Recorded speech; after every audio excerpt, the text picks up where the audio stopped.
Hello everybody, welcome back to the Ant Turkey. Today I'm going to be showing off my carpenter ant colony. So here is the nest and the tube which the water supply is in. So the person I bought these ants from said that this could be pretty tricky to fill back up. He said there are two ways to do it. You can either try to make this entire colony move into their outworld, or you can unscrew this and try to fill it up that way.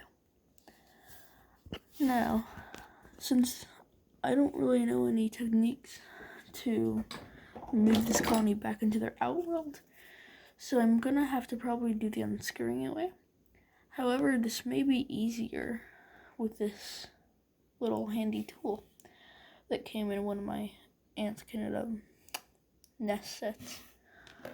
So what I can try to do is unscrew this and then stick this in here with a little hole and push water into it until full, and then twist it back up and just mop up any excess water.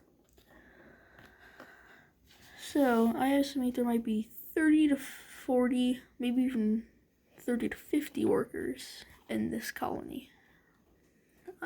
I'd probably say probably more accurate to 30 to 40. But as you can see, they're just doing their daily nest activities. In here, this is their outworld. So if you look closely enough, you can see the mealworm from yesterday's video right there. They've mostly eaten it all up, but they're still working on it, since still quite a young colony. Right here is a little nut or piece of wood that they love to burrow in. Now, there used to be pupa in there, so I believed it was a satellite nest, but as of now, I can't tell if there are any brood in there. But one time when one of my workers escaped, just one, they went on full patrol because they were quite startled with all the ruckus we were making. So, and I saw two majors in here just keeping a lookout. So, they may not have been the bravest majors, or they were like using this as an outpost tower. Either way, it's funny. So here's a cricket leg that the guy put in there before I put in my mealworm. I'm gonna have to clean that out eventually, but it might be a little tricky since these tweezers are big and I could knock over their nut, and these are small and more precise, but they could be a little tricky to use since they're used like this. So I'll just have to test and see, but their mealworm should last them a little longer. If you can see the ant right there working on it. So that's all I have to really show about my colony. If my camera is good enough, you can see that there's a major right there. And try to spot the queen ant if you can. It's another major. Right there is at the entrance of the nest. See if you can spot the queen. She usually likes to hang out somewhere from here to over there in about the middle. Is that her? No, I think that might just be a major. So anyway, this species is Camponotus sayi, and this is about a 1-year-old colony. These species are slow growing since their queens aren't constantly laying their eggs.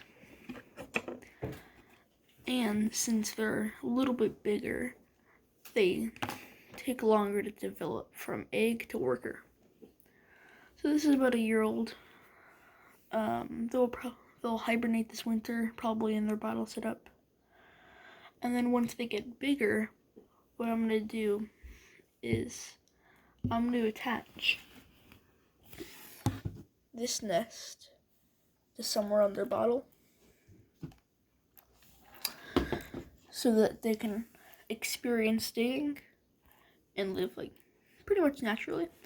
Even though this colony usually does burrow in wood, they will live in the ground, I guess.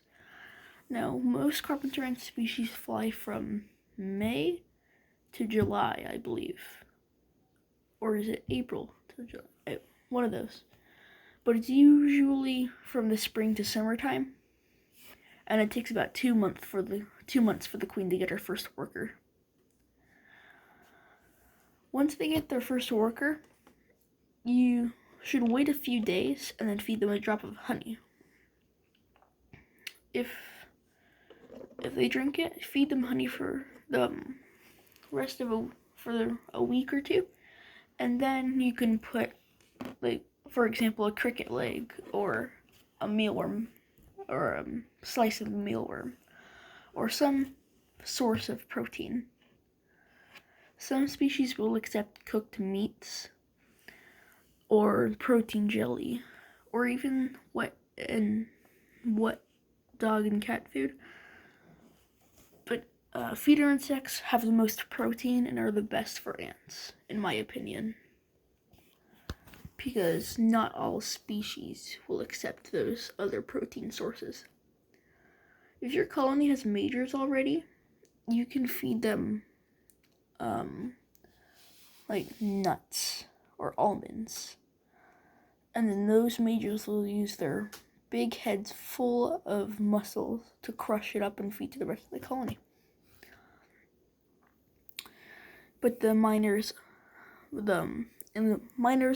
the ticks aren't the best at doing that. If you notice this is just a dead ant. I don't really know how it died. It might have just been put in there, or it could have gotten stuck there and died. But I'm not exactly sure. Well, this is the end of this video. If you enjoyed, please leave a like and subscribe.